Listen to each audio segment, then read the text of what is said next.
eu fui gestor durante a pandemia toda, curado para cuidar da doença. Nós estamos tendo que reprogramar todo o nosso sistema, todo o mindset, toda a cultura que se... Na verdade, eles são grandes self-service. Ter ou não ter fundo. Ela escancarou essas ineficiências da gestão. Sem mudança de cultura, a gente vai ficar trabalhando só com pênaltis.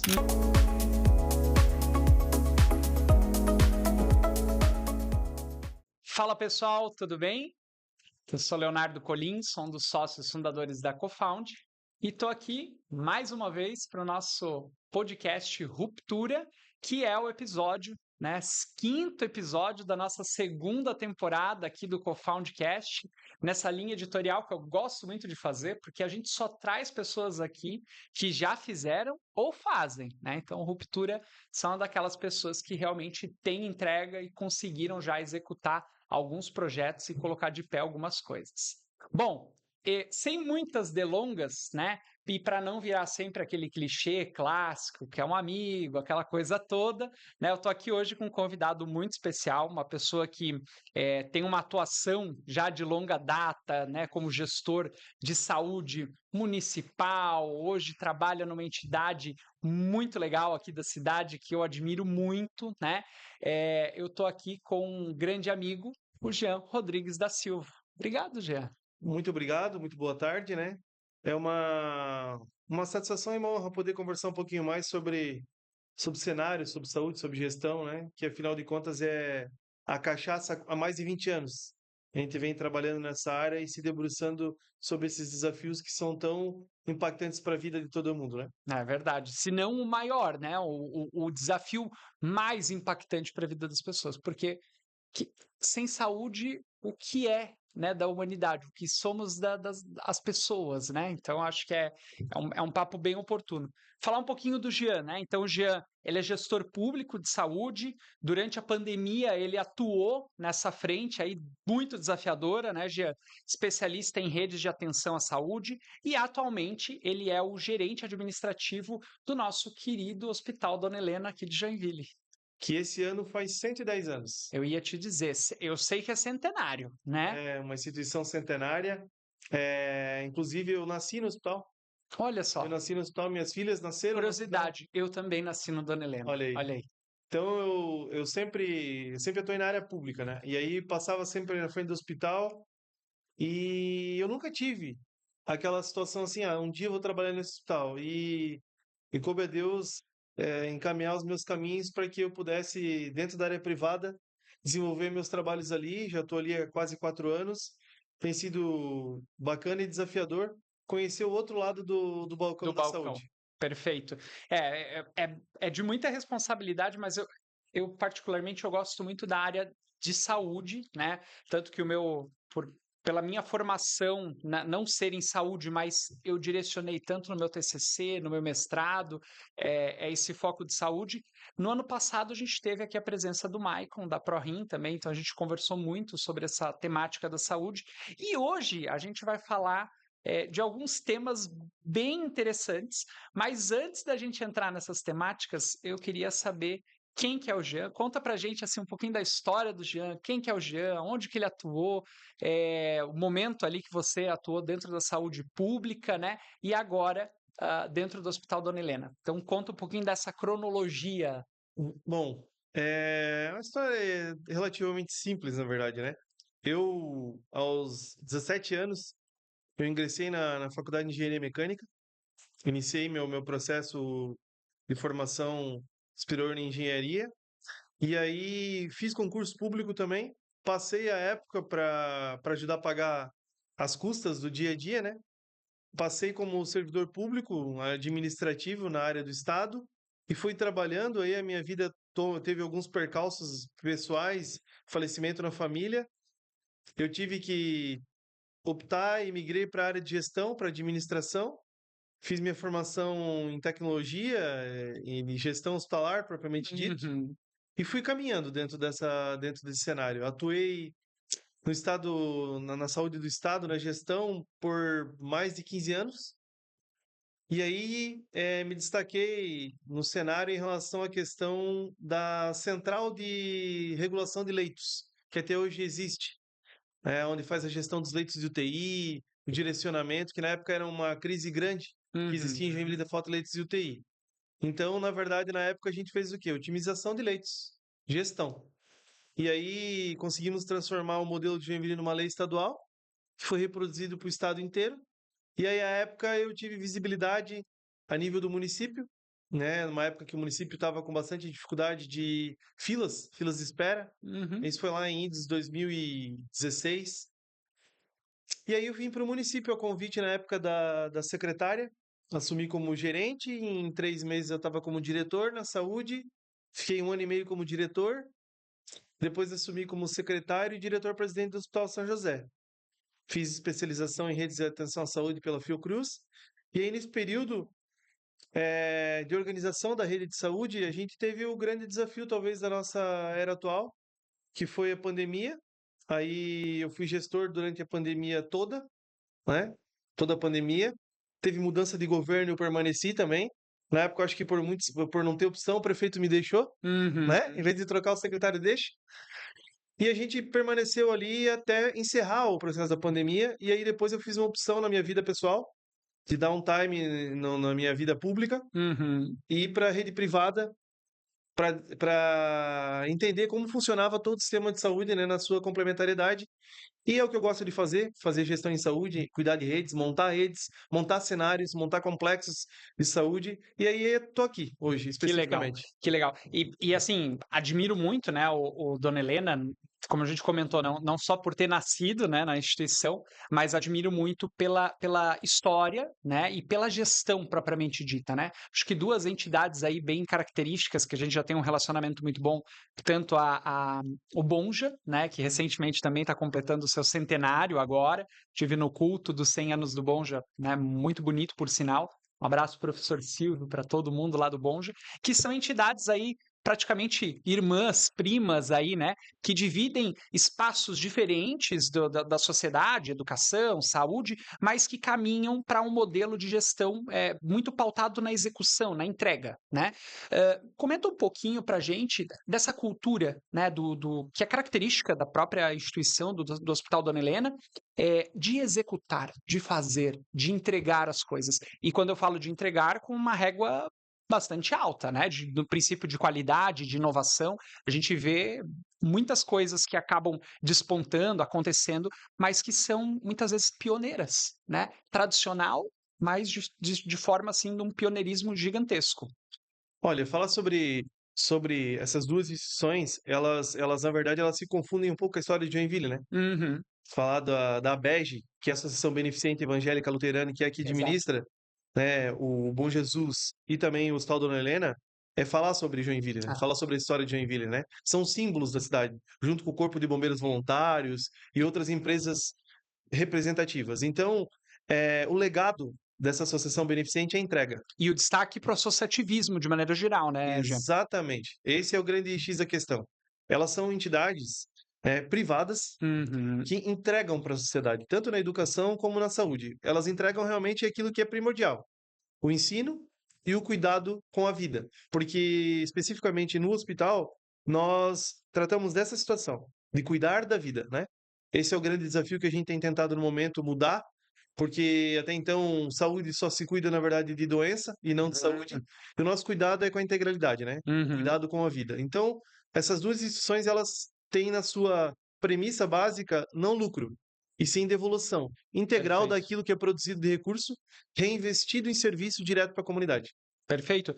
E eu acho que esse é um ponto muito interessante, né, do ponto de vista, porque Joinville tem essa ambidestria, né, em relação, para quem não é de Joinville, né, contextualizar, Joinville é uma cidade altamente empreendedora, né, muitas indústrias, super pungente nisso, mas tem que ter essa ambidestria, porque muitas vezes o mesmo empresário que está dentro da sua carreira executiva, tracionando a sua empresa, ele está ocupando, às vezes, um cargo de administração dentro de uma entidade associativista como essa, que não tem cunho nenhum de lucro, mas de devolução, né, para a sociedade. Então, acho que isso é muito bonito. E aí conecta tudo isso que eu acabei de falar com a realidade da saúde brasileira, que você atuou ali mais no serviço público. Como é que tu enxerga? A realidade brasileira, ela é ineficiente, na tua opinião, ou ela opera aí dentro de um modelo mal estruturado, mal gerido? Como é que é a tua leitura em relação a isso? Olha, ela não é só ineficiente, e eu já explico por que isso. Ela é, na verdade, um modelo que historicamente ela é estruturado para cuidar da doença. E esse é o grande desafio do modelo. O modelo, na verdade, como ele é desenhado no país, inclusive o modelo que hoje é o modelo base da área pública, ele é um modelo muito bom. Ele é Uhum, um modelo excelente, na verdade, né? Ele é muito bem concebido. Nosso desafio é a execução hum, desse modelo. A execução desse modelo que ele é baseado na prevenção e na promoção. Então, esse modelo ele é muito bem estruturado, mas ele não é executado. Na verdade, ele é bem concebido, né? Ele uhum. só não é bem executado e estruturado. E é aí que vem o grande desafio da ineficiência. Né? O desalinhamento que existe entre estrutura, necessidade e recurso é que ocasiona justamente esses desafios. Perfeito. A gente já teve uma oportunidade recente até que a gente estava conversando sobre planejamento estratégico, né? E, e, e vocês, obviamente, assim como diversas outras instituições, têm um direcionador estratégico muito claro, né? Você trouxe aqui o cuidar da vida, né? Como que a gente consegue colocar um desafio que é estratégico, né? Como esse, não é um desafio trivial do dia a dia, né? Não tem como eu fazer uma iniciativa hoje, para executar hoje, para colher os frutos hoje, né, do cuidar da vida. Então, como que vocês conseguem criar um pouco desse mecanismo de equilíbrio entre as ações do dia a dia, a rotina do dia a dia, com essas definições mais estratégicas de longo prazo, por exemplo, cuidar da vida? Bom, esse tem sido o grande desafio. A palavra do momento, a palavra que vem se sobressaindo nas nossas discussões na atualidade se chama sustentabilidade. Quando eu atuava na iniciativa pública, Uhum, nós ainda tínhamos a fonte de recurso pública. Precisava, negociava, se trabalhava lá com o prefeito, ele tirava de outras áreas e escolhia, botava na saúde. Na iniciativa privada agora, nós temos um limite, ter ou não ter fundo. Não existe limite de cheque especial. A gente uhum, precisa fazer acontecer. E esse é o grande desafio. Por quê? Porque essa falta de cuidado que as pessoas têm, essa sincronia, acabam gerando um custo excessivo para os planos, que são repassados para as empresas e, consequentemente, gera esse desequilíbrio. Então, esse cuidado com a vida, na verdade, ele está passando por uma reformulação. Nós estamos tendo que reprogramar todo o nosso sistema, todo o mindset, toda a cultura que se tem hoje para sair desse processo da doença e uhum. começar a olhar para o autocuidado. Só que, infelizmente, esse autocuidado, como o próprio nome diz, deveria ser um autocuidado individual, né? Não se consegue. Então a gente vai ter que agora atuar de maneira a fazer gestão individual também, né? Sobre casos de saúde de cada um dos nossos beneficiários, para poder realmente auxiliar eles a fazer o que precisa no momento certo, adequado, e conseguir sustentar esse sistema e ele poder ter uma integralidade. Corpo, mente e alma, né? Uhum, Formando assim o conceito de qualidade de vida, que é o que a perfeito. gente corre atrás. Um ponto interessante, você me fez lembrar hoje de manhã, não só como aqui como host do podcast eu consumo bastante, né? E eu estava ouvindo um podcast hoje de manhã que trouxe um dado que para mim ele era um dado desconhecido. Eu até achei que esse dado no Brasil ele fosse totalmente diferente, né? Que os índices de obesidade no Brasil, eles nunca chegaram num número tão alto, né? E isso a gente sabe que faz parte também desse item que é crucial do olhar atento sobre a vida, né? E não mais sobre o problema que seria ali a doença. Como que vocês estão olhando sobre esses e outros itens do ponto de vista de responsabilidade? Porque a gente sabe que não é uma instituição privada, não é uma instituição pública, não é o SUS, né? Mas como que vocês têm tratado esse tema de responsabilidade? E aí que eu falo de sociedade, né, civil, enfim, da sociedade de maneira geral, como que vocês tratam esse item dentro do hospital? Olha, isso é bem complicado, sabe? Porque assim, porque os planos de saúde nos modelos atuais, na verdade, eles são grandes self-service, né? Tu tem acesso a um plano e tu acessa porque tu quiser, no momento que tu quiser, e isso é normativo, inclusive, tá lá. Uhum. É regramento do plano. Tem que Regulação. ser assim, né? E aí vem o grande desafio, né? O que os planos têm feito para tentar conter isso aí chamam-se as coparticipações. Porque, Uhum. infelizmente, só se sente ou só se altera um status quo quando tu sente no bolso. Perfeito. Infelizmente. E aí as campanhas estão acontecendo, na verdade, nós temos criado várias campanhas, linha de cuidado da mulher, do homem, da obesidade oncológica, chamando os pacientes em tempo oportuno pelos cadastros para virem fazer acompanhamento preventivo, mas isso ainda é muito incipiente. Uma Infelizmente, espécie, talvez, de aí desconhecimento de minha parte, de cashback que eu vou resgatando se eu vou fazendo esse processo mais preventivo? ainda não chegou nessa fase dessa Ah, gamificação. Isso aí é uma grande temática que está sendo discutida a nível agora de remuneração, para mudar os modelos de remuneração. Os modelos de interessante. remuneração, no momento, eles remuneram por utilização, por Ah, doença. Então, eu ainda não consigo gamificar e bonificar, mas são discussões que estão ocorrendo no momento. Só que essa gamificação, na verdade, ela acontece o inverso nesse momento. Quanto melhor tu utilizar, menos tu vai pagar, na verdade. uhum. Menos tu vai sentir no bolso.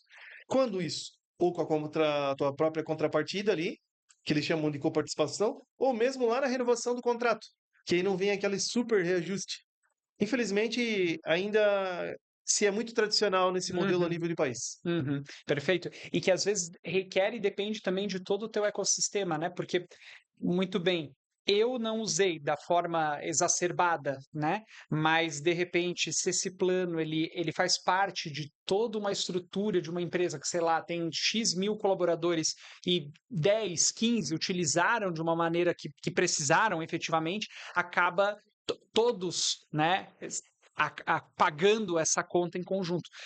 Acho que é um modelo bem interessante se for pensar, né? E de novo, acho que como estrutura, a gente sempre pensa em estruturas muito boas, né? Você deu o exemplo do SUS. O SUS é uma referência no mundo todo, né? Mas na execução a gente sabe dos grandes desafios. E a gente, por outro lado, aí percebe outras entidades até de saúde que não têm, às vezes, a estratégia tão clara, tão bem definida e a execução ela é muito boa. Então, essa verdade ela não é uma máxima para tudo. Mas eu queria chegar num ponto que para ti foi um ponto bem importante, né? Importante do ponto de vista de responsabilidade.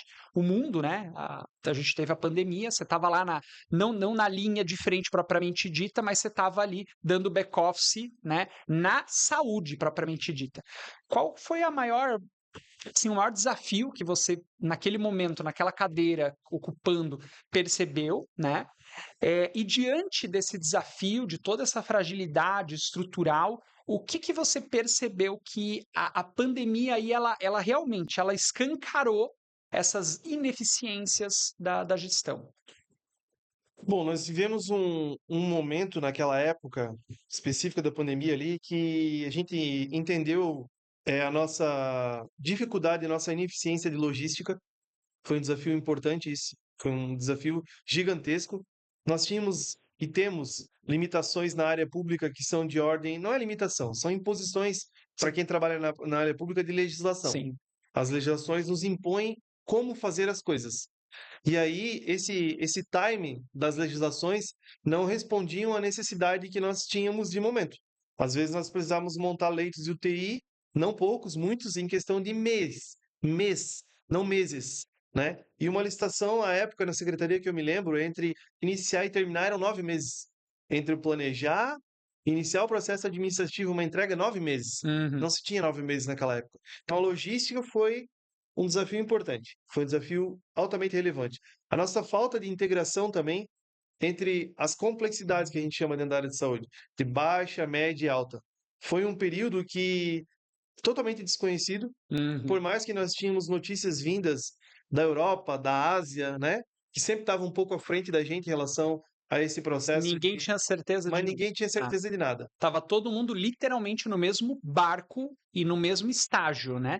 E interessante tu ter comentado isso, né? Porque a gente viu depois um pouco mais de flexibilização em relação a aprovações, contratos, etc e tal. Mas por outro lado, eu fiquei pensando, na ocasião eu também estava prestando serviço para um ente público e eu fiquei pensando muito, né, na responsabilidade, seja do pregoeiro, seja de quem está lá caneteando, né? Porque Hoje é fácil falar, mas essa responsabilidade, a gente sabia que em algum momento a gente ia passar a pandemia, mas essa responsabilidade em algum momento poderia ser cobrada daquele gestor. Então, de certa forma, eu tinha bastante empatia com aquele gestor que eu pensava, puxa vida, o que que se passa na cabeça dele, né? E eu queria entender contigo se realmente esse foi um ponto que para vocês é, ou simplesmente não, Léo. Aquele momento a gente só pensava em salvar as pessoas e, cara, vida que segue, depois a gente resolve isso. Mas realmente eu fiquei bastante reflexivo naquele momento sobre o processo até de cultura, né? Na verdade, assim, como a gente vive uma crise moral, ética, institucional no país que não é de hoje, ela já perdura há algum tempo, né? Nós tivemos uma preocupação muito grande, sim, né, com as questões legais. Uhum. Foram administrados no período da pandemia aproximadamente 4 bilhões de reais só na saúde. E eu fui o gestor direto dessa quantia financeira.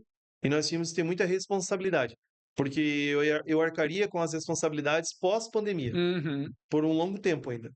Nós tivemos nossas contas todas auditadas por tribunais de conta, por tudo que for órgão de controle, Ministério Público Federal, e graças ao bom trabalho do time técnico que nós tínhamos, muito bom time técnico de profissionais de carreira, os Uhum. leiloeiros, pregoeiros, nossos advogados, nós não tivemos desafios, conseguimos atender as expectativas. Infelizmente, a gente teve mortes, não tinha como não ter nenhum tipo de morte, e nós tínhamos grandes responsabilidades também, não é só com a questão da saúde em si e do vírus, mas sim com o problema social que nós estávamos gerando. Porque alguns segmentos da economia foram altamente impactados que tiveram uma modificação total no seu modo de viver. A Uhum. área de turismo, por exemplo, na época, eu tinha plena consciência que nós íamos quebrar todas as empresas de Uhum. turismo que faziam eventos também, porque não tinha como eles trabalharem. Mas a cadeia produtiva, no geral, no comando, nós tínhamos que deixar funcionando, tínhamos que arrumar circunstâncias para dar segurança e que elas pudessem estar funcionando. Então, eu não podia simplesmente fechar tudo, porque o impacto também ia ser desastroso, né, a nível de economia, no modelo que a gente vive. Então, tivemos uma preocupação muito grande, uma equipe muito boa, muito competente, passamos por muitos perrengues, muitas dificuldades, mas conseguimos, de certa maneira, passar vivos por esse processo. E não dá para deixar a história de lado, né? A história se faz, né, presente, por mais que a gente até se perde um pouco no tempo, no espaço. Agora a gente está em 2026, né? E a pandemia iniciou em 2020, né? Então a gente já passou alguns bons anos, ainda bem. Voltando a gente falando ali sobre saúde, né? Mas saúde voltada a planos de saúde, enfim, a hoje, onde você se encontra, né? Ali no Hospital Dona Helena, muito se fala em valor, né, de saúde, mas pouco se vê nas mudanças estruturais, principalmente voltadas ali aos planos, né? Você já trouxe um pano de fundo aí bem interessante nisso. O que que a gente de fato está medindo, né, na saúde privada? A gente consegue enxergar valor na prática? A gente está medindo desfecho ou produção, né? Como é que é a tua leitura em relação a isso, Jean? Bom, a gente ainda está gatinhando nesse cenário, né? Nós ali no Hospital do Lena, especificamente como um prestador de serviço, Ah, a gente já tem que ali é a área vários. fim, né? Isso, área fim. Em tese, nós teríamos que nos preocupar em prestar o serviço, mas a gente está um pouco à frente nesse processo, até pela característica da nossa gestão. Nós estamos ali montando as linhas de cuidado, olhando já para alguns conceitos que são novos, relativamente novos, enquanto se fala em valor de saúde, que são os PRAMs e os PRONs, que são as pesquisas pré e pós atendimento, mas não pesquisas só de satisfação, da Uhum. satisfação, da sensação do atendimento, e Hum. sim do desfecho, né? Do problema realmente resolvido, da dor se ela for sanada, da Uhum. cirurgia se ela foi feita e chegou no resultado, do cuidado do AVC posterior se eu voltei a caminhar, né? Então, assim, são alguns conceitos que a gente já tem implantado no dia a dia, só que ainda não são remunerados.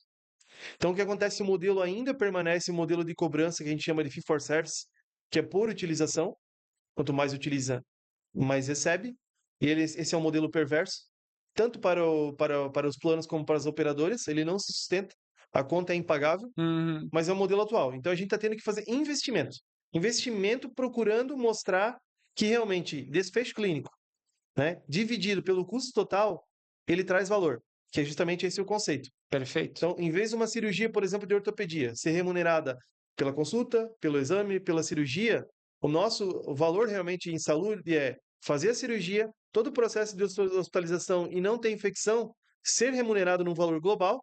E se por acaso tiver alguma reinternação ou infecção, o hospital arca com esse custo sem cobrar do plano. Então, isso ainda é um conceito difícil de ser trabalhado. Aí tem que ter uma qualidade assistencial muito boa, muito rígida, justamente para não desequilibrar o sistema. Mas é uma mudança de paradigma bastante grande, né? E ao mesmo tempo, eu fiquei aqui ouvindo, né,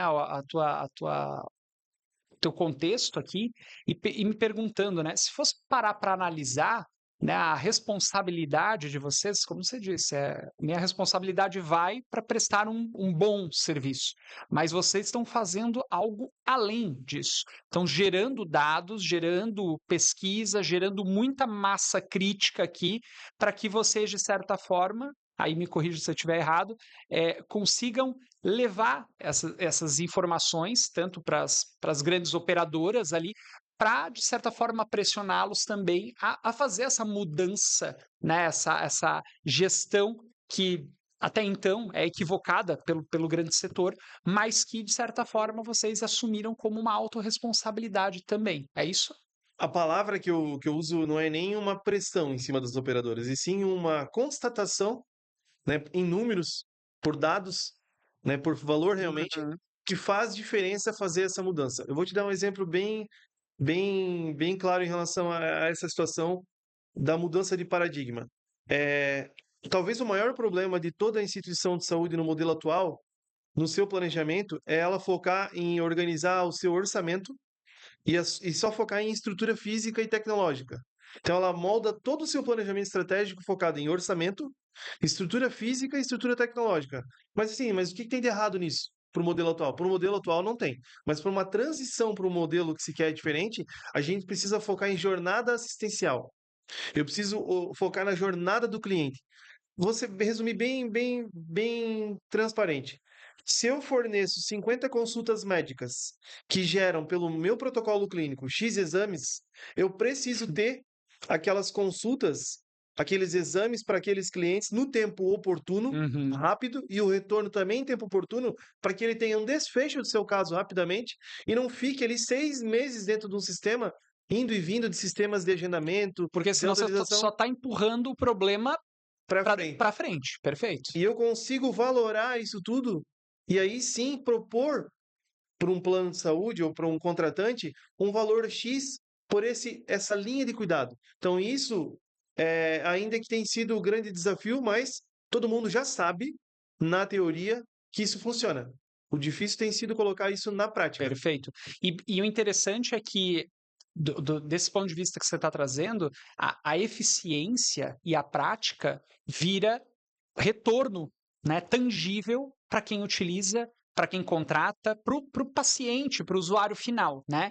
E aí eu gostei dessa tua colocação, né? Não é uma pressão, mas uma constatação, né? É uma consciência. É, e isso é muito característico também, acho que saúde, educação, segurança, que são áreas mais nevrálgicas e que são todo necessário, né, o nosso investimento. É, agora, o que eu consegui extrair aqui do nosso papo e que fica muito claro para mim é que o teu olhar como gestor, né, administrador e não especialista somente dentro da área, que também é muito importante, faz com que você enxergue isso como dados e não só como orçamento do ponto de vista da tecnologia ou do espaço físico, enfim. Você olha, de novo, voltando ao planejamento estratégico com o BSC.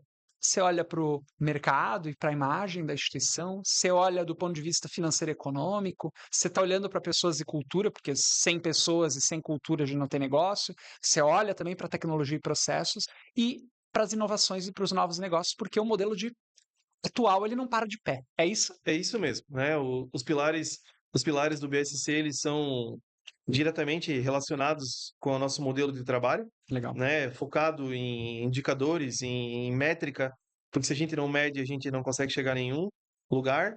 Então, assim, hoje é um conjunto de ações, e eu sempre comento com o nosso time internamente que se eu não sei o que está acontecendo em números, eu não sei nada. Eu tenho Uhum, só uma sensação. E a sensação, ela é muito perigosa quando se faz gestão, né? A uhum. gente precisa ter Média, precisão. média de um, às vezes, é bem complexo, né? Exatamente. E ainda mais quando a gente está falando em sustentabilidade do sistema, quando a gente está falando em vidas, quando a gente está falando em emprego de pessoas, num ecossistema de famílias que dependem desse processo, né? Como eu comentei lá no início, na área pública, a gente podia recorrer a outras fontes de recursos. O prefeito tirava de outra área, deixava de fazer manutenção da cidade, né? Deixava de fazer asfalto e colocava no tratamento do câncer. Hoje não. Hoje eu preciso ter o recurso, gerar recurso e ter sustentabilidade. Além de pagar a conta, tem que investir, né? E tem que crescer, porque Uhum. senão não consegue avançar. É, porque aí volta aqueles números alarmantes, porque senão a população está ficando cada vez mais doente e aí o negócio não se paga. Perfeito. E hoje, per- falando dentro de todas as suas experiências, e agora mais precisamente ali no hospital, os dados que vocês utilizam, eles são mais voltados a decisões estratégicas ali dentro do hospital, ou ainda vocês estão vivendo a era de dados para auditoria apenas? Como é que está essa maturidade hoje de dados? Na verdade, eu sou responsável por essa área, especificamente, né? Uhum. Então, na verdade, eu trabalho os dados para tomar decisão estratégica. Né? Os dados para auditoria eles são necessários, a gente tem as auditorias contratadas para conformidade realmente do processo, Regulação. para Uhum. regulação, mas o foco é, em si, em dados para tomar decisão. Dados, não só dados financeiros, administrativos, mas dados de saúde também, né? Uhum. Quantos diabéticos, quantos hipertensos, se é homem, se é mulher, a idade, né, a questão da inversão da Quantitativos. pirâmide etária, o que a gente chama justamente da visão atuarial do nosso processo, né, da epidemiologia, da demografia. Isso é altamente imprescindível para os próximos passos. Perfeito, muito bom. Vou fazer um negócio diferente hoje aqui contigo. Fazer uma prática, um play prático, assim, né? Para quem já atuou como parte da gestão pública, quem já também atua agora no privado, né? Lidera um hospital, comenta para mim um erro estratégico que gera custo invisível. Acho que até já comentei um pouco sobre isso, né? Quando tu faz um planejamento, ou quando tu toca uma área, na área de saúde especificamente, né? Sem redesenhar o modelo assistencial. Esse talvez foi um dos meus pecados lá no meu início de gestão que eu fui aprendendo com os meus erros. Hum. Vou dar um exemplo claro. Quando tu constrói uma unidade básica de saúde, na época como secretário, para equipes de saúde da família, não é só o fato de construir a unidade e contratar os profissionais. Tem que ter todo o recurso para sustentar depois a assistência, os Aham. exames, as cirurgias, as sequências. Senão ficou elefante branco, né? Senão fica um elefante branco, na verdade, gerando uma demanda que ela não vai ser sustentada. Então, o maior desafio hoje em qualquer rede de saúde é justamente definir o modelo assistencial que vai ser adotado. Em cima desse modelo assistencial, é que tu monta o planejamento, tu faz de Maravilha. trás para frente. O que que tu precisa para gerar 5 cirurgias? E aí tu se apoia em bibliografia, Você falou de engenharia. Engenharia reversa. engenharia reversa. De Perfeito. trás para frente, exatamente. E aí tu consegue entender qual é o tamanho da rede que tu consegue sustentar. Então tem que ver o recurso que tu tem, e aí trazer de trás para frente e escolher, literalmente, porque obviamente não vai conseguir dar conta de tudo, ou no caso da iniciativa privada, vai buscar Uhum. parceiros, financiamentos, né? Novas estratégias. Aí tem a questão da inovação, que para Uhum. nós, na atualidade, ela é encarada realmente como mudança de processos visando economia, Que legal. né? Eficiência operacional. Eficiência operacional, essa conotação está direta hoje para a Uhum. inovação dentro do nosso momento atual. Então tem que olhar de trás para frente, escolher um modelo assistencial e aí planejar o processo. Se tu não fizer isso, vai falhar. Muito bom. E um indicador para ti que revela muito da maturidade institucional. Ou não precisa necessariamente ser só um. Se tiver mais de um, Olha, é necessário olhar para os indicadores clínicos da instituição, que é o core é dela, o core. né? Vinculado aos financeiros. Então, por exemplo, assim, as reinternações, quando faz cirurgia, aí fazem cirurgias limpas e tem reinternações por cirurgias limpas. Alguma coisa está acontecendo. Precisa ser avaliado esses indicadores, que ele diz muito do que está acontecendo no dia a dia. Ah, se faz tratamento para doenças específicas, AVC ou mesmo para infarto, a reabilitação acontece, tem reinternação para esses pacientes. São algumas das situações Tempo de permanência dos pacientes durante a internação também é importante. Todos esses indicadores eles precisam ser concorrentes ali Uhum, na avaliação, porque se eles forem paralelos, eles não chegam em lugar nenhum. Eles precisam perfeito. sim ter uma intersecção para entender onde está aquela instituição. Maravilha. E para a gente se encaminhar para o nosso fim aqui do papo, senão a gente fica aqui o dia todo, né? Bem tranquilo, papo gostoso, né? Sobre saúde, eu acho que é super relevante. É, vamos fazer um exercício de futuro, já que você falou em inovação, né? Olhando para daqui 5 anos para frente, né, na instituição, é, na tua visão, isso serve para qualquer uma, acho que não só para o Hospital Dona Helena, serve público, privado, entidade filantrópica, etc. O que muda primeiro, na tua percepção? Cultura, modelo, tecnologia?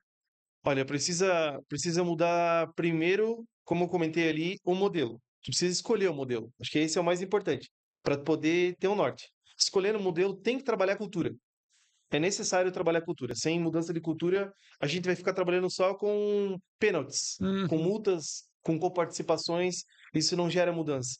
E a tecnologia vai ter que amparar tudo isso. uhum, Ela vai dar suporte concordo. para todo esse processo. Então é assim, se eu pudesse desenhar, fazer aqui um bonequinho daqueles, o Zé Palito, como eu fazia quando eu era criança, né? O que que acontece? Se eu pegar hoje um plano de saúde, o que que ele precisa? Ele precisa ter um ponto focal dentro de um universo específico, se for uma empresa, uma clínica dentro da empresa, que vai dar suporte básico e orientação para a saúde mental, para a obesidade, para a boa alimentação, para acompanhamento preventivo daquele público, vai fazer um atendimento básico. Se precisar fazer um encaminhamento, alguém especializado dentro desse núcleo faz o encaminhamento, garante a chegada em tempo oportuno no recurso, volta para esse processo, né?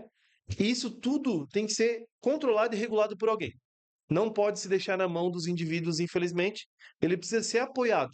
Apoiado para quê? Para fazer a prática esportiva, para fazer alimentação Hum, saudável, para fazer a higiene mental, para poder fazer esse ciclo. Esse é um modelo batido, amplamente já desenhado, mas pouco executado. e interessante ali que eu ia te fazer exatamente essa pergunta, né? Se fosse desenhar um modelo, o modelo do qual você acredita, e aí você já trouxe isso até detalhado numa jornada, perfeito, tangibilizou para a gente. E para a gente finalizar, né, na tua visão, qual que é o maior risco que o setor ele corre se a gente não tiver as devidas mudanças, esse plano que você comentou?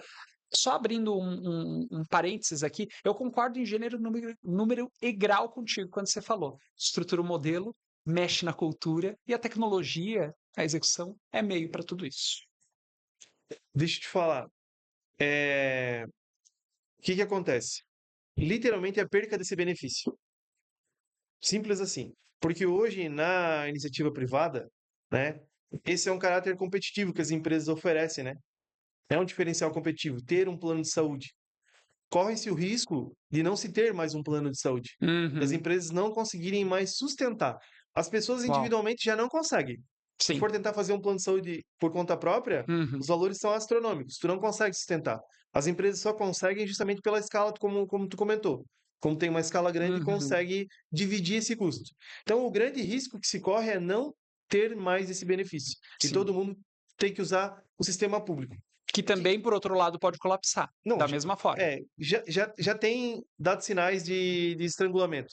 Então, esse é o grande desafio, não ter mais o benefício. Então, é um Isso exercício, só, de novo, né? Sem contar com pandemias, né? Epidemias, etc. Falando dele esse é o propriamente dia a dito. dia. Uhum.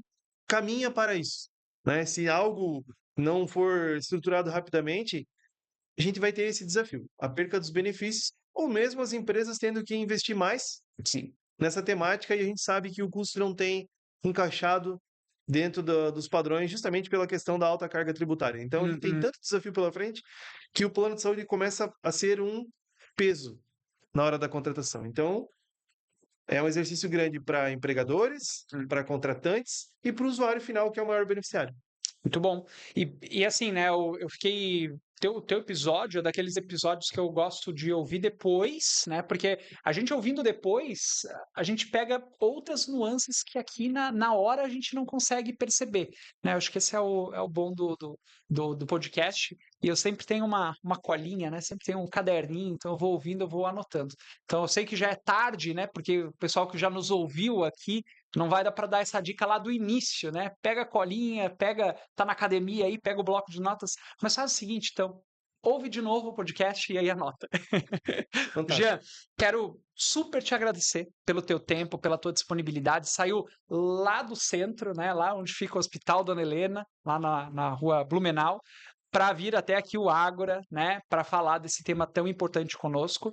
E, novamente, né, agradecer pela tua disponibilidade, pela disponibilidade também do hospital em estar aqui fazendo esse papo conosco, viu? Eu que agradeço essa oportunidade, viu? Que a gente não falou nada de sobrenatural. Foi bem tradicional o nosso papo, porque aqui a gente nem falou de tecnologia, de OT, de tudo que pode ver. A gente falou do básico da administração, hoje, de qualquer empresa, na verdade, né? Então eu agradeço essa oportunidade e a gente fica à disposição para troca de ideias E muitas vezes é isso que eu falo, Jean. O básico bem feito entrega valor. é verdade. Não tem muita. É sobre isso. É sobre isso.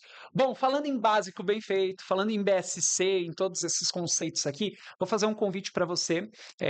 Se você tem uma necessidade, né, quer fazer um raio-x, vamos pegar o ensejo aqui da sua empresa, aproveita, comenta aqui radar, ou manda uma mensagem para a gente aqui no direct mensagem do Instagram com a palavra radar, apenas radar, que a gente vai encaminhar para você um link e você vai fazer um check-up ali da sua empresa de forma super rápida e aí sim, esse diagnóstico ele vai te apontar algumas necessidades, algumas lacunas ali em relação a esses 5 pilares que a gente comentou: tecnologia e processos, financeiro e econômico, mercado, imagem, inovação e novos negócios e cultura e pessoas, tá bom? Esse foi mais um podcast aqui do CoFoundCast. Muito obrigado e até o próximo.